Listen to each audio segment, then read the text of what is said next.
Investment सब करते हैं, लेकिन प्रोटेक्शन के बारे में कम लोग बात करते हैं। इसी क्लैरिटी के लिए हमारे साथ मिस्टर निकुंज छग, फाउंडर ऑफ फ्लोरिज फिनसर्व, हमारे साथ हैं। निकुंज छग जी सर्टिफाइड फाइनेंशियल गोल प्लानर हैं। इसके साथ साथ सर्टिफाइड रिटायरमेंट एडवाइजर भी हैं और serving more than 500 families since last 2 decades. Nikunj ji simple और प्रैक्टिकल तरीके से समझाते हैं कि इमरजेंसी फंड और इंश्योरेंस का रोल रियल लाइफ में क्या होता है। आज के इस एपिसोड में हम जानेंगे पैसा बनाने से पहले पैसा कैसे बचाया जाता है। निकुंज जी, लोग यूजुअली इन्वेस्टमेंट्स शुरू करते हैं, आप हमेशा प्रोटेक्शन फर्स्ट क्यों बोलते हैं? सो वाले जी, thank you very much for inviting me on this session. और मैं मानता हूँ कि आज हमारा जो ये सेशन है, जो हमारे व्यूज़ आज शेयर किए जाएंगे, उससे काफ़ी लोगों को हेल्प मिल सकती है। और आपका जो फर्स्ट क्वेश्चन है वो प्रोटेक्शन के बारे में है कि प्रोटेक्शन को क्यों इम्पोर्टेंस देना चाहिए। सो सबसे पहले हम टू व्हीलर चलाते हैं या फोर व्हीलर चलाते हैं तो टू व्हीलर में हम हेलमेट पहनते हैं और फोर व्हीलर में सीट बेल्ट पहनते हैं। राइट, वो प्रोटेक्शन है। मतलब कि मैं स्पीड से चला सकूं और मुझे कोई इंजरी ना हो, मेरे हेल्थ को इंजरी ना हो और मेरे बॉडी को इंजरी ना हो, इसलिए मैं ये सब प्रोटेक्शन पहनता हूँ। सो सेम चीज़ जो आज आज हम बात करने वाले हैं रिगार्डिंग इमरजेंसी फंड हो गया या इंश्योरेंस पॉलिसीज हो गई, वो इसीलिए जरूरी है क्योंकि अगर मेरे इन्वेस्टमेंट पोर्टफोलियो को इंजरी हो जाएगी तो मेरा गोल अधूरे रह जाएंगे लाइफ के। इसीलिए प्रोटेक्शन और इमरजेंसी फंड, इंश्योरेंस पॉलिसीज, ये सब जरूरी चीज़ है। बहुत सही कहा निकुंज जी आपने। लेकिन निकुंज जी, आपके एक्सपीरियंस में 30-40 एज ग्रुप के सबसे बड़ी फाइनेंशियल मिस्टेक क्या होती है? बहुत ही बढ़िया सवाल है भले भाई। और सबसे बड़ी अगर मिस्टेक हम बात करें थर्टीज और फोर्टीज की एज पे, वो एक ही होता है कि हम कभी भी इमरजेंसी फंड के बारे में सोचते नहीं है। जी। जैसे कि हमने कोई भी बिल्डिंग बनाया, आज हम जिस बिल्डिंग में बैठे हैं वहां पे, वो बिल्डिंग को जब कंस्ट्रक्ट कर रहे थे तो सबसे पहले क्या करना पड़ता है, फाउंडेशन करना पड़ता है, बराबर। तो वो फाउंडेशन करके वहां पे पिलर इंस्टॉल करके बाद में आपका बिल्डिंग बनता है। सेम चीज अगर मेरे पैसों को, मेरे पैसे मेरे लिए काम करे और एक अच्छी सी बिल्डिंग मुझे बनानी है, अच्छा सा पोर्टफोलियो बनाना है, तो फाउंडेशन बहुत ही जरूरी है। सेम तरीके से अगर मेरे पैसे को मेरे लिए काम करवाना है मुझे और बहुत बड़ा पोर्टफोलियो बनाना है, तो एज ए फाउंडेशन ये जो प्रोटेक्शन प्लान जिसको हम बोलते हैं, वो बहुत जरूरी होता है। और ये थर्टीज और फोर्टीज की एज ग्रुप के जो लोग हैं आज की तारीख में, उसमें काफ़ी सारी चीज़ मिस कर देते हैं।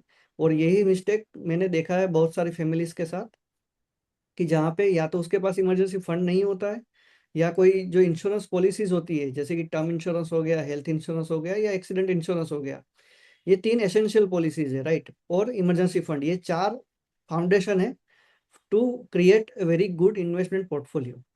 तो जो लोग थर्टीज में है, फोर्टीज में है, वो ऐसी मिस्टेक ज्यादातर मैंने देखा है कि ऐसी मिस्टेक करते हैं कि जहाँ पे वो लोग ये सब चीज करते तो है लेकिन या तो अधूरा करते हैं या उसको सही तरीके से करते नहीं है। तो वही चीज आज हम डिस्कस करेंगे कि कैसे सही तरीके से इमरजेंसी फंड करना चाहिए, कहाँ पे रखना चाहिए, और कौन कौन सी इंश्योरेंस पॉलिसीज आपके पास होनी चाहिए। लेकिन निकुंज जी, सबसे बड़ा सवाल ये आता है कि प्रोटेक्शन और इन्वेस्टमेंट को साथ साथ प्लान करना जरूरी है या एक के बाद एक करना चाहिए, क्योंकि लोग कंफ्यूज इसी में हो जाते हैं कि प्रोटेक्शन तो करते हैं, साथ साथ में इन्वेस्टमेंट भी करते हैं, तो दोनों को किस प्रायोरिटी में लेना चाहिए? देखिए वल्लभ भाई, अगर एक बात हम प्रायोरिटी वाइज अगर बात करें तो प्रोटेक्शन सबसे पहले होना चाहिए। क्योंकि आपके पास अगर इमरजेंसी फंड ही नहीं है, मतलब कि आपके 3 महीने 6 महीने का खर्चा आपने साइड में नहीं रखा है कहीं पे, सेफली वो पैसे नहीं रखे हैं, और आपने लॉन्ग टर्म इन्वेस्टमेंट चालू कर दिया आपके एप्लीकेशन के थ्रू या किसी एडवाइजर के थ्रू, तो उसका कोई भी मतलब नहीं है। अगर कुछ भी इमरजेंसी आ जाएगी तो आप सबसे पहले उसी पैसों को यूज कर डालोगे। तो मेरे हिसाब से मैं ज्यादातर ऐसा ट्राई करता हूँ कि जिस भी फैमिली को मिलता हूँ तो ऐसा ट्राई करते हैं कि पहले वो प्रोटेक्शन जो है, बेर मिनिमम जो प्रोटेक्शन है वो उतना वो कर ले और उसके बाद ही इन्वेस्टमेंट चालू करे। और अगर कैश फ्लो ज्यादा है, अगर किसी फैमिली के पास इन्वेस्टेबल सरप्लस ज्यादा है, जिसके लिए हम दोनों चीज एक साथ भी पैरेलल भी कर सकते हैं, अगर कैश फ्लो ज्यादा है तो प्रोटेक्शन के लिए भी पैसे रख सकते हैं और इन्वेस्टमेंट के लिए पैसे भी, इन्वेस्टमेंट भी चालू कर सकते हैं। अभी आपने कहा कि 6 महीने का इमरजेंसी फंड होना चाहिए, तो ये 6 महीना क्यों आया? छह, आपने जो 6 महीना बताया, 3 महीना नहीं, और 6 महीना ही क्यों? देखिए, on an average emergency fund का यूज कब होता है? इमरजेंसी फंड का यूज जो होता है वो मोरलेस 3 से 4 चीज के लिए हो सकता है। जैसे कि मेरी जॉब में कर रहा हूँ और वो जॉब लॉस हो गई, या मेरा जो जॉब है वहां पे मुझे कुछ भी प्रॉब्लम आया और मैंने जॉब चेंज किया है और नोटिस पीरियड पे मैं हूँ, तो वो शायद 2 3 4 महीने का नोटिस पीरियड हो सकता है। जिस टाइम पे मेरी जो कैश फ्लो है, मेरी इनकम है, उसके ऊपर इम्पेक्ट आ सकती है। इंडिया में अगर जॉब लॉस हो रहा है तो आपको 3 महीने 6 महीने का भी टाइम लग सकता है, तो मैक्सिमम 6 महीने में तो आपको जॉब मिल ही जाएगी। और दूसरा चीज कि हमारा जो भी एक्सपेंस होता है मंथली, उसको अगर मैं 6 महीने का एक्सपेंस जोड़ दूं और उतना मैं इमरजेंसी फंड रख रहा हूँ, तो वो एक सब्सटेंशियल अमाउंट हो जाती है, जहाँ जो मैं किसी मेडिकल इमरजेंसी आती है, या मेरा कार मेरे पास है उसमें कुछ ब्रेकडाउन आ गया, घर में कुछ रिपेयरिंग करना है, ये सब इमरजेंसी फंड यहाँ पे मुझे यूज करना है। तो एक थोड़ी सब्सटेंशियल अमाउंट भी मुझे चाहिए, तो ही वो काम का फंड रहेगा। इसलिए हम प्रेफर करते हैं कि 6 महीने का अगर इमरजेंसी फंड आप रख रहे हो, तो बहुत ही अच्छी एक अमाउंट हो जाएगी आपके पास। आपने बहुत अच्छी बात कही। ये चीज मेरे दिमाग में भी नहीं थी कि 6 महीना कहाँ से आया। आपने बहुत अच्छी तरह से मुझे क्लियर किया कि 6 महीने का क्यों होना चाहिए।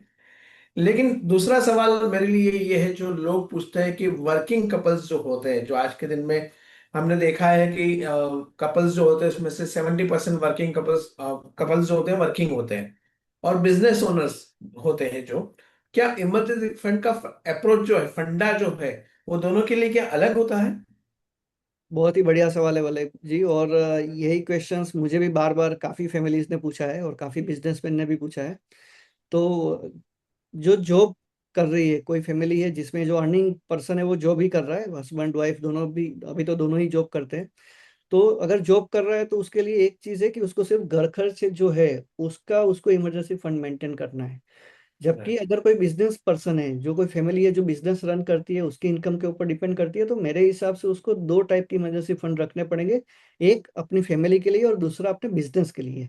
क्योंकि बिजनेस के भी जो खर्चे है, जो फिक्स्ड कॉस्ट रहती है, जैसे एम्प्लॉयज की सैलरी हो गई, अगर आपकी जो वर्क प्लेस है वो रेंट पे है तो रेंटल वो हो गया, या ईएमआई पे है तो ईएमआई हो गया। हम वो शॉप या ऑफिस के ईएमआई की बात करें, ना कि घर की। तो ये सब बिल्कुल। चीज जो है उसको भी आपको कंसिडर करना पड़ेगा कि इसका भी एटलीस्ट 3 महीने का या 6 महीने का आप emergency fund as a separate treat करिए। तो वो, बिल्कुल सही बात अगर कही। बिजनेस में कोई भी स्लेग आ गया, कोई महीना आपको इनकम नहीं रहा, तो भी आप वो जो इमरजेंसी फंड बिजनेस के लिए सेपरेट रखा है, मेंटेन किया है, वहां से आप उसको यूज करके आपका बिजनेस रन कर सकते हैं। बिल्कुल सही बात कही, क्योंकि हर एक दिन एक से नहीं होते, अप्स एंड डाउन्स रहते हैं, बिजनेस में हो या रियल लाइफ में, पर्सनल लाइफ में हो। तो उस समय पे इमरजेंसी फंड काम आता है। तो चलिए, ये एक इमरजेंसी फंड क्या होता है हमने समझा। तो इमरजेंसी फंड का पहला जो चैप्टर जो होता है, पहला जो नींव जो होती है, जो मैं बिलीव करता हूँ, होता है टर्म इंश्योरेंस। तो हम शुरू करते हैं टर्म इंश्योरेंस से। हम्म। अक्सर ये पाया गया है कि लोग टर्म इंश्योरेंस का नाम सुन के, या तो हम लाइफ इंश्योरेंस यूज वर्ड करें, तो लाइफ इंश्योरेंस को लोग अवॉइड करते हैं, उसका नाम सुनते ही इग्नोर करते हैं। ऐसा क्यों होता है? वेल वाले जी, एक चीज ऐसा है कि लाइफ इंश्योरेंस है ना, वो इंडिया में कम से कम 70 80 ईयर्स से बिक रहा है, राइट। क्या बात कर रहे हैं? और जो रियल में लाइफ इंश्योरेंस है वो टर्म इंश्योरेंस है, वो भी एक प्रकार का लाइफ इंश्योरेंस पॉलिसी ही है। लेकिन मैं मेरे हिसाब से अगर बोलूँ तो मैं टर्म इंश्योरेंस का नाम अलग से बोलता हूँ कि वो इनकम रिप्लेसमेंट इंश्योरेंस है। मतलब कि आपका इनकम जो है, जो आप एक्टिवली अभी जो चीज़ कमा रहे हो, जितने पैसे कमा रहे हो, मेरी एब्सेंस में भी मेरी फैमिली को वो चीज़ उतने इनकम मिलनी चाहिए जो मैं नेक्स्ट 10 साल में फैमिली को कमा के देने वाला था। उसके लिए आपके पास टर्म प्लान होना चाहिए। तो this is very much important कि मैं कितना टर्म टर्म प्लान जो है वो एक टाइप की लाइफ इंश्योरेंस पॉलिसी ही है। लेकिन लोग इसलिए अवॉइड करते हैं क्योंकि बहुत सारी मिस सेलिंग होती है मार्केट में, वाया बैंक के थ्रू या कोई एजेंट के थ्रू लाइफ इंश्योरेंस सेक्टर में, जिसके कारण लोगों को ऐसा हो गया कि लाइफ इंश्योरेंस मुझे लेना ही नहीं है। लेकिन लाइफ इंश्योरेंस में भी जो टर्म इंश्योरेंस करके पॉलिसी होती है, वो बहुत ही किफ़ायती होती है और बहुत ही जरूरी प्रोडक्ट है। तो वो सबके पास होना चाहिए जो भी एलिजिबल है। और लाइफ इंश्योरेंस, जो टर्म इंश्योरेंस है, वो इस टाइप की प्रोडक्ट है कि जहाँ पे वो सबको नहीं मिलती है। आपको अगर आपकी एलिजिबिलिटी है देन यू आर लकी। अगर आप एलिजिबल हो लाइफ इंश्योरेंस में, टर्म इंश्योरेंस पॉलिसी के लिए, तो आप लकी हो कि आपको मिल रही है, तो आपको वो लेना ही चाहिए। सही बताया आपने निकुंज जी। लेकिन टर्म इंश्योरेंस और ट्रेडिशनल इंश्योरेंस, उसमें डिफरेंस क्या होता है? क्योंकि लोग कंफ्यूज हो जाते हैं कि ये ट्रेडिशनल इंश्योरेंस है, एक लाइफ इंश्योरेंस है और टर्म इंश्योरेंस है, तो उसमें डिफरेंस क्या है? सो मेन डिफरेंस वाले जी ऐसा है कि ट्रेडिशनल इंश्योरेंस पॉलिसी जो होती है, लाइफ इंश्योरेंस पॉलिसी, वहां पे आपने जो भी प्रीमियम भरा, वो पॉलिसी की जो मेच्योरिटी होगी 10 साल, 20 साल, 30 साल के बाद, वो जितने आपने पैसे भरे वो बोनस के साथ, उसमें बोनस ऐड होके आपको वो पैसे वापस मिल जाएंगे। अगर आपकी लाइफ, आप अगर आप जिंदा रहे हो तो वो आपको मिल जाएंगे। अगर आपको कुछ होता है तो आपकी फैमिली को, नॉमिनी को, जो सम एश्योर्ड है, जो डेथ सम एश्योर्ड है, वो अमाउंट मिल जाती है। ठीक है। और टर्म इंश्योरेंस में ऐसा चीज है कि जो, जहाँ पे आप कम पैसे देके आपको ज्यादा कवर मिलता है, और आपने जितनी भी पॉलिसी मेच्योरिटी जो है, जितने टर्म की पॉलिसी लिया है, उतने टर्म में अगर कुछ नहीं होता है तो आपने जो भी प्रीमियम भरा वो वापस नहीं मिलता है। लेकिन उसका प्रीमियम अमाउंट है, जो खर्चा है, वो बहुत ही कम रहता है as compare to traditional policy. जैसे कि मैं अगर एक एग्जांपल से आपको समझाऊं, तो किसी 35 ईयर्स का कोई बंदा है जिस जो जॉब कर रहा है और नॉन स्मोकिंग है, तो उसका जो प्रीमियम है 1 करोड़ का, वो शायद 12 से 15 हजार के आसपास आ सकता है। क्या बात कर रहे हैं, इतना कम? यस, साल का 12 से 15 हजार में आपका 1 करोड़ का पॉलिसी मिल सकता है, अगर आप रेगुलर पेमेंट कर रहे हो तो। वही चीज अगर मुझे 1 करोड़ का ट्रेडिशनल पॉलिसी चाहिए, तो उसका प्रीमियम शायद 1-2 लाख रुपीस भी हो सकता है। राइट। तो वही चीज है कि मुझे कम प्रीमियम में मुझे ज्यादा कवरेज अमाउंट की पॉलिसी मिल रही है, वो टर्म इंश्योरेंस है, और इसका ही मुझे फायदा लेना चाहिए। यानी मैं एक शब्द में कहूँ तो ये कह सकता हूँ कि term insurance is like a vanilla ice cream, जिसके अंदर अपने को आइसक्रीम तो मिलता है, मतलब मेरी लाइफ तो कवर होती है, बट वो प्योर रहता है, जिसमें मुझे प्रीमियम रिटर्न नहीं मिलता, मुझे कोई रिटर्न नहीं मिलता है मेरे इन्वेस्टमेंट पे, बट मेरे को कुछ हो जाता है तो मेरी फैमिली सिक्योर हो जाती है। और एग्जैक्ट। लाइफ इंश्योरेंस जो it's like a dry fruit, full of dry fruit ice cream, जिसके अंदर मुझे रिटर्न भी मिलता है, मुझे पैसे भी मिलते हैं, बट दोनों का जो इम्पोर्टेंस जो है वो अलग अलग है। बट इन शॉर्ट, एक एक शब्द में कहे तो 100 बात की एक बात है कि टर्म इंश्योरेंस होना चाहिए। टर्म इंश्योरेंस होना चाहिए। और वाले जी, आपने जो बताया रिटर्न ऑफ प्रीमियम करके जो प्लान आते हैं, उसमें टर्म इंश्योरेंस में भी ऐसे प्लान आते हैं जहाँ पे रिटर्न ऑफ प्रीमियम भी आपको मिल सकता है अगर आपको चाहिए तो। लेकिन उसमें कंडीशन क्या रहती है, जैसे कि मैंने आपको बताया कि 15 हजार रुपीज का आपका प्रीमियम हो सकता है अगर आप 35 ईयर्स की एज है, और आप 60 ईयर्स तक का प्लान लेते हो 1 करोड़ का।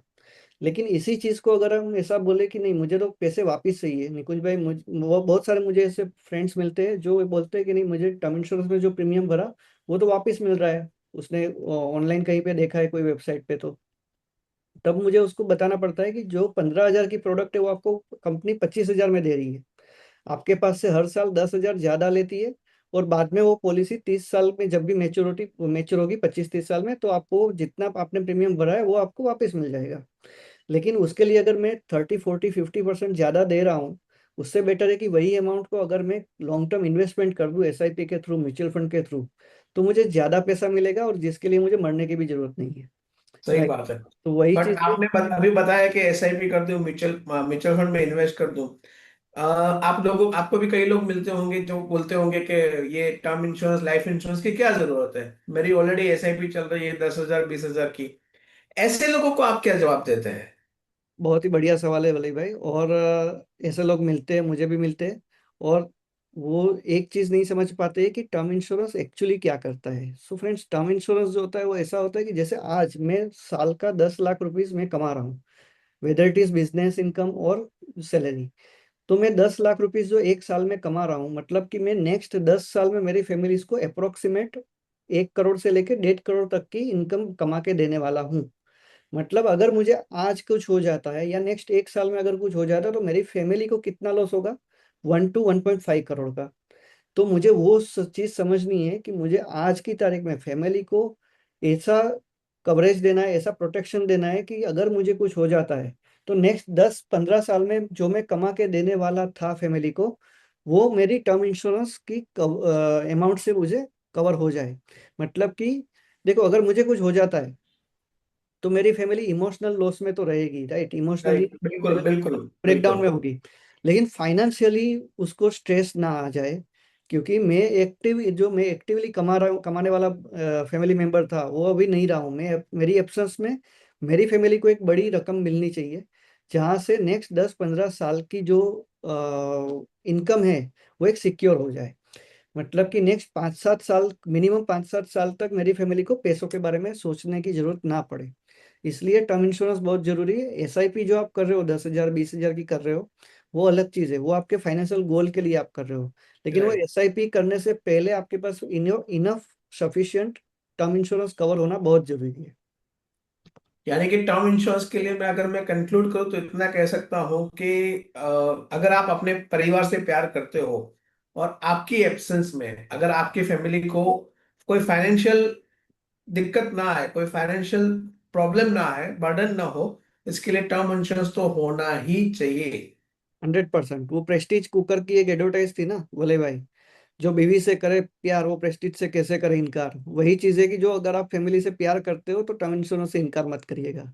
बिल्कुल सही कहा, बिल्कुल सही कहा। तो चलिए निकुंज जी, टर्म इंश्योरेंस, लाइफ इंश्योरेंस को आपने बहुत ही सिंपल तरीके से समझाया।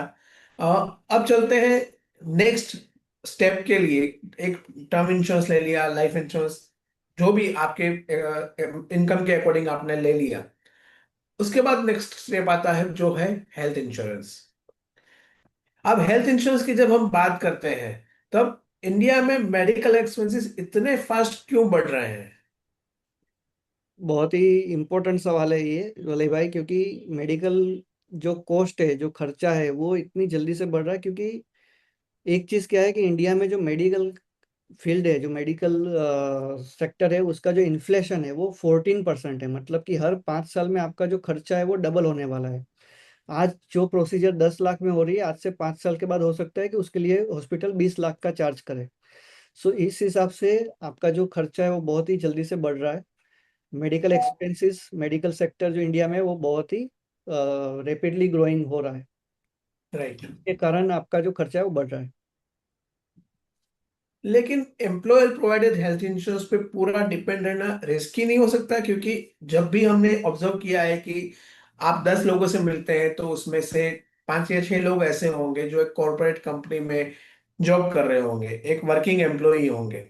अब वो उनका एक ही सवाल होता है कि हमको तो हमारी कंपनी हेल्थ इंश्योरेंस दे रही है, तो क्यों अलग से ले, क्यों अलग से इसका खर्चा करें? वो लोग इनको एक खर्चे की तरह ट्रीट करते हैं और बिलीव करते हैं कि कंपनी दे रही है, फिर क्या जरूरत है। 100%।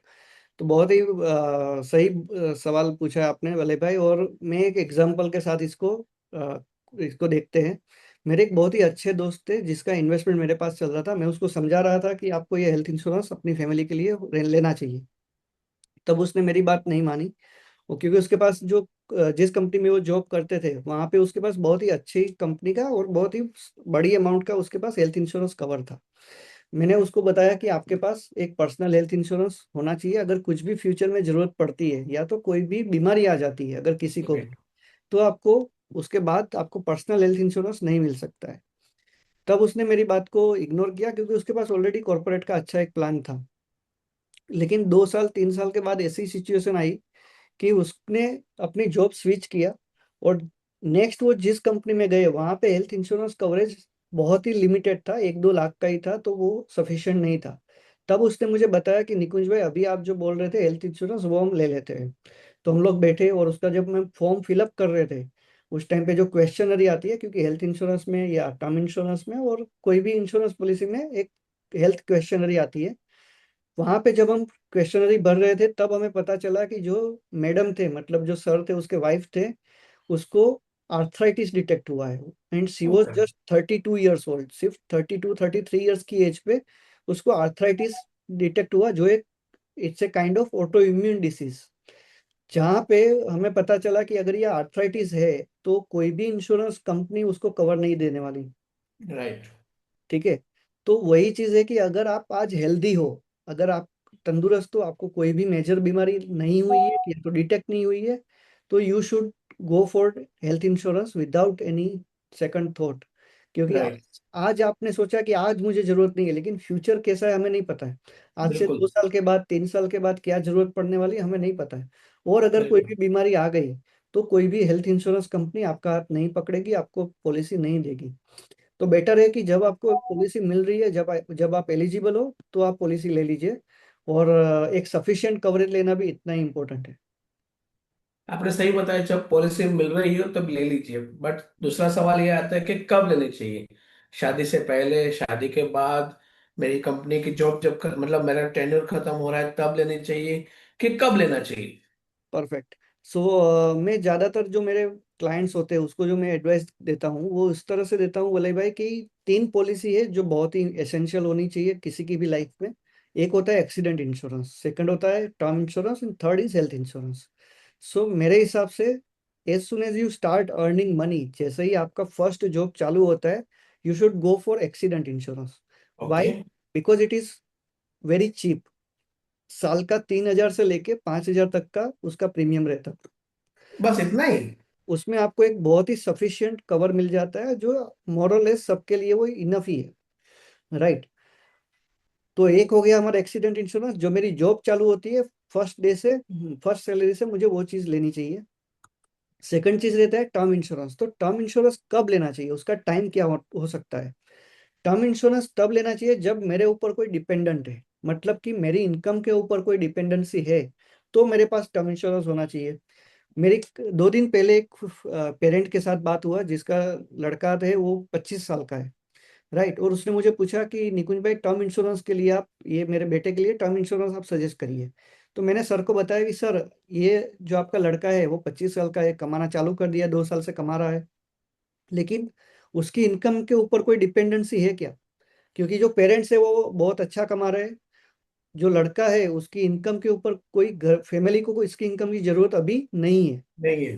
तो आप उसको अवॉइड कर सकते हो कि मेरा जब मैरिज हो जाए, वो लड़के का जब मैरिज होता है, या लड़की है या लड़का है उसका जब मैरिज होता है, और इसकी उसकी इनकम के ऊपर कोई डिपेंडेंसी आ जाती है, उस टाइम पे आपको टर्म इंश्योरेंस लेना बहुत जरूरी है।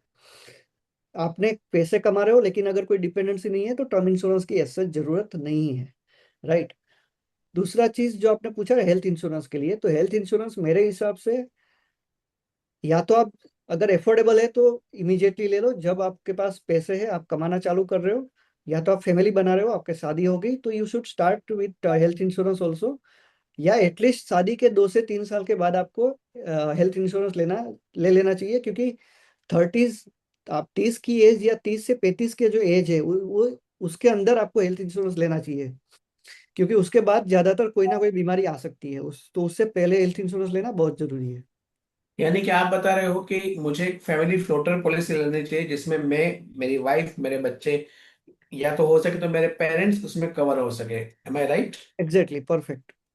और अगर ऐसा है तो, अगर अफोर्डेबल है तो मैं ऐसा भी सजेस्ट करता हूँ बहुत सारे क्लाइंट्स को कि आपको जो फ्लोटर पॉलिसी लेनी है, लेकिन पेरेंट्स के लिए आप सेपरेट पॉलिसी भी ले सकते हो हेल्थ इंश्योरेंस में।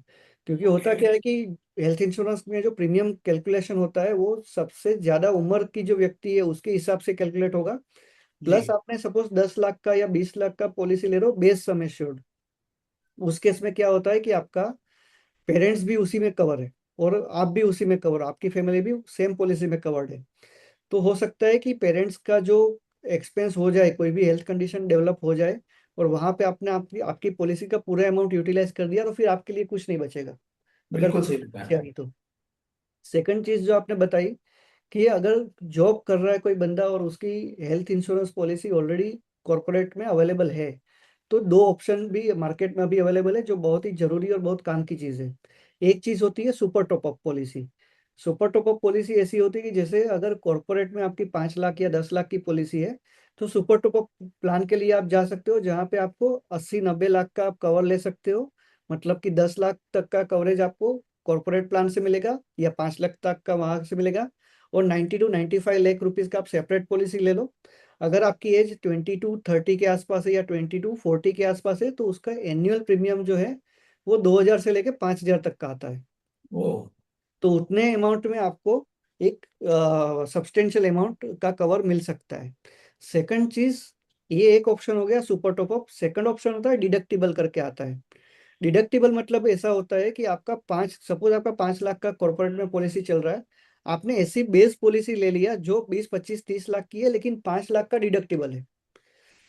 मतलब कि शुरुआत के 5 लाख, हर साल 5 लाख तक का खर्चा है वो कॉर्पोरेट पॉलिसी से जाएगा, लेकिन उसके बाद अगर आपको जरूरत पड़ती है उस पॉलिसी ईयर में, तो आपका जो पर्सनल आपने हेल्थ इंश्योरेंस पॉलिसी लिया वहां से आप क्लेम कर सकते हो।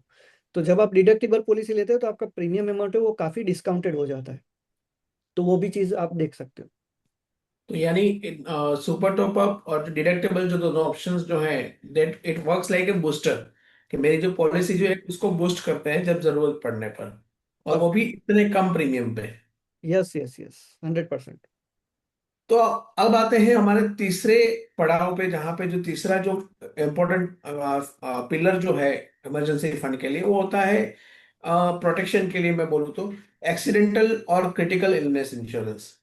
राइट। एक्सीडेंट और क्रिटिकल इलनेस इंश्योरेंस का रोल अलग समझाना, समझता क्यों लोग क्यों समझते नहीं है, मतलब एक हो गया एक्सीडेंटल इंश्योरेंस जो आपने थोड़ी देर समय पहले बताया, और एक होता है क्रिटिकल इलनेस कवर।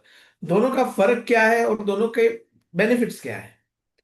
लाइक भाई, उसके लिए मैं आपको और मुझे ही ब्लेम करूंगा, because as a advisor, as a agent, हम लोग इस चीज के बारे में क्लाइंट के साथ बात नहीं कर रहे। एक्सीडेंट इंश्योरेंस पॉलिसी जो है उसके लिए मैं काफी लोगों से बात करता हूँ, और मैं मुझे एक ही जवाब मिलता है कि हमने इसके बारे में कभी सुना ही नहीं है। राइट। एक्सीडेंट इंश्योरेंस वर्ड पता है, सबको पता है कि एक्सीडेंट अगर हो जाए तो कुछ ना कुछ मिलेगा। लेकिन मैं राइट। एक चीज बताऊं, जो तीन मेन जो तीन पॉलिसी की बात हमने यहाँ पे किया, टर्म इंश्योरेंस, हेल्थ इंश्योरेंस और एक्सीडेंट या तो क्रिटिकल इंश्योरेंस। अभी होता कैसा है, जैसे मेरा कुछ भी एक्सीडेंट हो जाता है, एक्सीडेंट माइट भी रोड एक्सीडेंट हो सकता है, या मैं सीढ़ियों से गिर गया, या मेरे बाथरूम में पैर स्लिप हो गया और मुझे फ्रैक्चर हो गया। ये सभी चीज एक्सीडेंट में आते हैं। एक्सीडेंट का डेफिनेशन है नॉन नेचुरल है और सडन है, दैट इज एक्सीडेंट। राइट। तो अगर ऐसा कुछ भी इवेंचुअलिटी हो जाता है जहाँ जिसके कारण एक्सीडेंटल इंजरी हो जाती है, मुझे फ्रैक्चर आता है, या ऐसा कुछ भी सिचुएशन होता है जिससे मैं मेरी एक्टिव इनकम मेरी बंद हो जाती है, मतलब कि अगर मैं जॉब कर रहा हूँ तो वहां पे मैं जा नहीं सकता, बिजनेस कर रहा हूँ तो वो वहां पे मैं नहीं जा सकता, और मुझे 1 2 3 महीने का बेड रेस्ट एडवाइस किया गया है। इस केस में मेरी जो भी मंथली इनकम है, जो भी मेरा लॉस ऑफ इनकम है, वो मुझे कंपेंसेट करके देती है इंश्योरेंस कंपनी। मतलब कि एक्सीडेंट इंश्योरेंस पॉलिसी अगर मेरे पास है और मेरा महीने का जो इनकम है वो 1 लाख रुपीज है, तो और मुझे एक्सीडेंटल इंजरी के कारण मुझे घर पे 2 महीने का बेड रेस्ट करना पड़ा, तो वो 2 महीने का जो मेरा 1 लाख रुपीज का लॉस हुआ इनकम का, वो मुझे इंश्योरेंस कंपनी कंपेंसेट करके देती है। तो जो करेक्ट। हमने इनिशियली बात किया कि एक्सीडेंट इंश्योरेंस पॉलिसी का जो खर्चा है वो 3 से 5 हजार का आता है। साल का 3 से 5 हजार मतलब रोज का 10 20 रुपए से भी कम का खर्चा हुआ, जहाँ पे आपको ये एक बहुत ही अच्छी सुविधा मिल सकती है। राइट। तो ये एक्सीडेंट इंश्योरेंस, और प्रॉब्लम वो है कि ये हम एज ए एडवाइजरी हम क्लाइंट्स को नहीं बताते, प्रॉब्लम वहाँ पे है। तो ये चीज़ हमें अवेयरनेस हमें लानी पड़ेगी सोसाइटी में, कि एक्सीडेंट इंश्योरेंस क्यों जरूरी है। ये जो तीन पॉलिसी हमने डिस्कस किया, मेन जो तीन पॉलिसी डिस्कस किया, उसके लिए मैं एक बहुत ही इजी वे में अगर आपको समझाऊं तो लाइफ में तीन चीज कभी भी हो सकती है भले भाई, डेथ, डिसीज और डिजास्टर। तो बिल्कुल। डेथ के लिए टर्म इंश्योरेंस आपको हेल्प कर सकता है, डिसीज के लिए हेल्थ इंश्योरेंस काम काम कर सकता है, और डिजास्टर के लिए हेल्थ एक्सीडेंट इंश्योरेंस काम कर सकता है। राइट। दूसरा चीज, एक्सीडेंट इंश्योरेंस में एक मिसकंसेप्शन ऐसा भी है कि मेरे पास ऑलरेडी हेल्थ इंश्योरेंस है, मेरे पास ऑलरेडी टर्म इंश्योरेंस है, तो मुझे एक्सीडेंट इंश्योरेंस की क्यों जरूरत है। ऐसे भी क्वेश्चंस आते हैं मेरे पास। तो मैं उसको बताता हूँ कि जब आपको कुछ एक्सीडेंटल इंजरी हो गया, आप रोड पे जा रहे हो और एक्सीडेंटल इंजरी हो गया, आपको हॉस्पिटलाइज करना पड़ा, तो हेल्थ इंश्योरेंस काम लगेगा। अगर आपका एक्सीडेंटल डेथ होता है तो टर्म इंश्योरेंस से पैसे आएंगे। लेकिन वो राइट। उसके बीच की कंडीशन है, ना ही आपको हॉस्पिटलाइज होना पड़ा है, ना ही आपको आपका डेथ हुआ है, आप जिंदा हो लेकिन फ्रैक्चर हो गया, एक पैर में, दो पैर में या हाथ में फ्रैक्चर हो गया है और आपको बेड रेस्ट करना पड़ रहा है 1 2 3 महीने के लिए। उस केस में आपको एक्सीडेंट इंश्योरेंस की जो बेनिफिट है वो ट्रिगर होता है। दूसरा जो आपका क्वेश्चन था रिगार्डिंग क्रिटिकल इलनेस, यस। तो वही चीज है कि क्रिटिकल इलनेस भी बहुत जरूरी है, जहाँ पे आपको 12 से लेके 20 या 25 जो मेन मेन क्रिटिकल इलनेसेस होती है वो वहाँ पे लिस्टेड होती है, और उस जो सिविरिटी में अगर आपको डिटेक्शन होता है, डायग्नोसिस होता है, तो एक लमसम अमाउंट आपको मिल जाता है। अगर आपका 10 लाख 20 लाख का पॉलिसी लिया है आपने क्रिटिकल इलनेस का, तो वहाँ पे वो आपको क्रिटिकल इलनेस अगर कोई भी डिटेक्ट होती है जो वहाँ पे लिस्टेड है, तो आपको एक लमसम अमाउंट आपकी जो सम एश्योर्ड है उसके हिसाब से, पॉलिसी कंडीशन के हिसाब से आपको मिल जाती है। तो क्रिटिकल इलनेस जब डिटेक्ट होता है तो क्या होता है कि आपका खर्चा बहुत बढ़ डबल जाता हो है। जाता है। जैसे आपका हेल्थ इंश्योरेंस से आपका हॉस्पिटलाइजेशन का जो खर्चा है वो आपका निकल गया, लेकिन उसके अलावा भी बहुत सारे खर्चे हो सकते हैं हमारे। बिल्कुल। तो क्रिटिकल इलनेस कवर वहां पे काम लगता है कि हेल्थ इंश्योरेंस के अलावा जो आपने खर्चा किया वो सब के लिए आपको वो यूजफुल रहता है। बहुत सही समझाया आपने कि हेल्थ इंश्योरेंस में भी इसके अलावा एक्सीडेंटल इंश्योरेंस और क्रिटिकल इलनेस क्यों जरूरी है, और सबसे बड़ी बात, इन दोनों चीजों का प्रीमियम जो है वो सबसे कम होता है, और फिर भी हम लोग इसको इग्नोर करते हैं। तो अगर मैं इन सब चीजों को पुटिंग टुगेदर, मैं सबको साथ में लेके चलूँ, तो अगर किसी के पास लिमिटेड इनकम है तो प्रायोरिटी ऑर्डर क्या होना चाहिए? Wonderful question. तो प्रायोरिटी ऑर्डर सबसे पहले आपके पास जो भी लिमिटेड इनकम है, अगर आपकी इनकम लिमिटेड है तो आपके खर्चे भी लिमिटेड है, राइट? क्योंकि मेरे जो भी एक्सपेंसेस होते हैं वो मेरी इनकम के ऊपर डिपेंडेंट है। तो उस केस में आपको सबसे पहले आपके इमरजेंसी फंड के ऊपर काम करना पड़ेगा कि आप पहले एक इमरजेंसी फंड बना लो। उसके बाद आपको एक्सीडेंट इंश्योरेंस लेना चाहिए, और उसके बाद अगर आपकी एलिजिबिलिटी है तो आपको टर्म इंश्योरेंस के लिए जाना चाहिए, और फिर आपका हेल्थ इंश्योरेंस आता है। बहुत सही बताया आपने। तो ये आपने बताया कि इस ऑर्डर में अगर हम करते हैं तो अपने सारे प्रॉब्लम्स जो है ऑलमोस्ट सारे सॉल्व हो सकते हैं, यस। और प्रोटेक्शन सेटअप जो है वो हम पूरा डिजाइन कर सकते हैं, और पूरा कस्टमाइज है, क्योंकि हर एक की एज के मुताबिक प्रीमियम अलग अलग होता है। 100%। और बहुत सारी चीज होती है भले भाई। मैं अभी 2 हफ्ते पहले हैदराबाद में एक फैमिली को मिला था।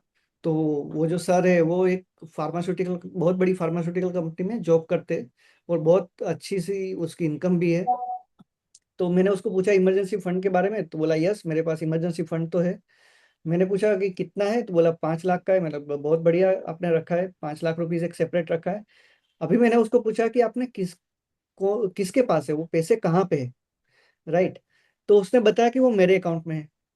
तब मैंने उसको समझाया कि सर आप ऑलरेडी 30% टैक्स ब्रैकेट में आते हो, तो आपके पास जो भी इमरजेंसी फंड है वो आप अगर आपके खुद के अकाउंट में रखते हो, बैंक अकाउंट में या एफडी आपके नाम पे अगर रखते हो, तो उसके जो भी इंटरेस्ट इनकम है उसके ऊपर आप टैक्स भरते हो। बिल्कुल। तो बेटर है या तो आप वाइफ के अकाउंट में शिफ्ट कर दो अगर वो उसकी कोई इनकम नहीं है, या आप म्यूचुअल फंड जो आते हैं डेट कैटेगरी के या हाइब्रिड कैटेगरी के म्यूचुअल फंड्स आते हैं, वहां पे रख दो कि जहाँ पे आपको टैक्स नहीं भरना पड़े। सो ऐसी राइट। छोटी छोटी चीज होती है जो एक एडवाइजर के साथ एक बैठ के वो चीज सॉर्ट आउट हो सकती है। उसी को तो स्मार्ट इन्वेस्टमेंट कहते हैं निकुंज जी। और आपके किसी क्लाइंट का रियल लाइफ एग्जांपल जहां आप शेयर करना चाहते हो, जहां प्रोटेक्शन ने उनकी वेल्थ को बचाई हो, अगर आप शेयर करना चाहें तो? यस, 100%। तो बहुत अच्छा क्वेश्चन है आपका। मैं दो एग्जांपल दे सकता हूँ, दोनों ही एक्सीडेंट इंश्योरेंस के रिलेटेड है। जहाँ पे एक बंदा है जो जिसने 3,200 रुपीज की पॉलिसी लिया था हमारे पास से, 2018 या 19 की बात है शायद। और वो रास्ते में जा रहा था टू व्हीलर में, और एक कार ने उसको टक्कर दे दिया और उसका हाथ फ्रैक्चर हो गया। He was with A one of the company जहाँ पे उसका फील्ड वर्क ही था। तो 1.5 महीना, एक शायद 1.5 महीने तक उसको घर पे बेड रेस्ट करना पड़ा due to fracture in his hand. तो उसकी जो भी इनकम थी, जितना भी इनकम का लॉस हुआ, वो उसको एक्सीडेंट इंश्योरेंस से मिल गया। क्लेम किया तो ओह। वहां से उसको कुछ 70-80 थाउजेंड का बेनिफिट आया। ना अगर वो चीज नहीं होता, अगर एक्सीडेंट इंश्योरेंस नहीं होता, तो जो घर का खर्च है, जो एक्सपेंस है मंथली, उसके लिए हमें उसकी जो एसआईपी थी, जो म्यूचुअल फंड इन्वेस्टमेंट था, जो लॉन्ग टर्म के लिए था, जो उसकी डॉटर के लिए हम इन्वेस्ट कर रहे थे, वहां से हमें निकालना पड़ता। तो एक्सीडेंट इंश्योरेंस ने हमें वहां पे हेल्प किया कि आपका जो भी खर्चा है एक्सीडेंटल इंजरी के कारण जो आप कर रहे हो, जो आपको घर पे बैठना पड़ रहा है, तो आपका एक खर्चा वहां पे कंपेंसेट हो रहा है।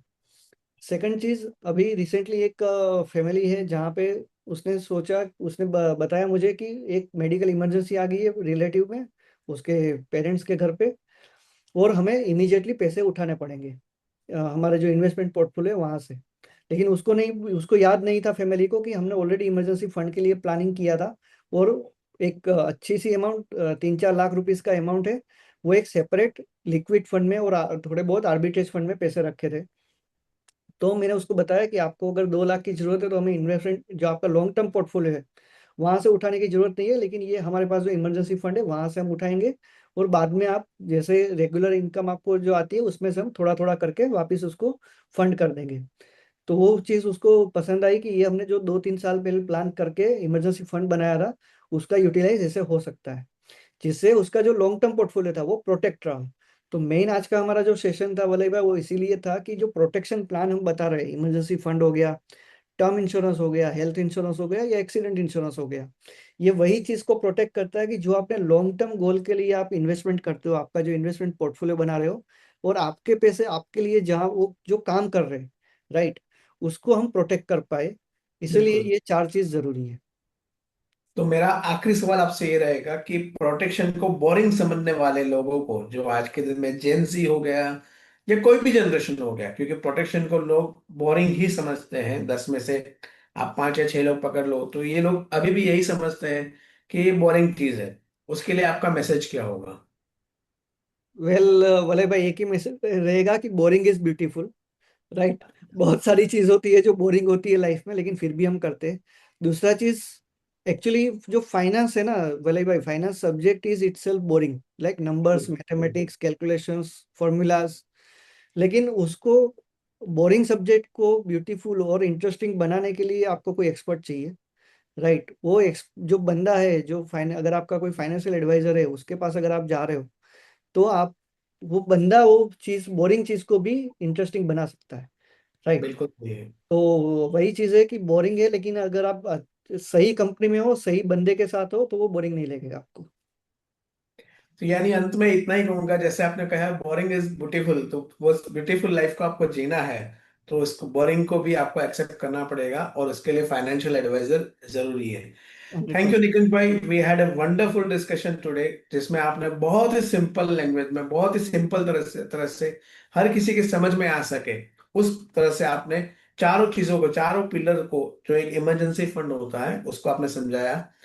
हम विश्वास करते हैं कि इससे लोगों के जो मिसकंसेप्शंस थे, जो प्रेजुडाइज थी इमरजेंसी फंड को लेके, इंश्योरेंस को लेके, वो आज दूर हो जाएगी। धन्यवाद। धन्यवाद, थैंक यू वेरी मच वलय भाई। और आशा है कि ये जो आप हमने आज सेशन किया, उससे बहुत सारी फैमिलीज को, बहुत सारे लोगों को सीखने को मिलेगा कि इन्वेस्टमेंट पोर्टफोलियो स्टार्ट करने से पहले क्या करना चाहिए। Thank you. बिल्कुल। धन्यवाद। Thank you.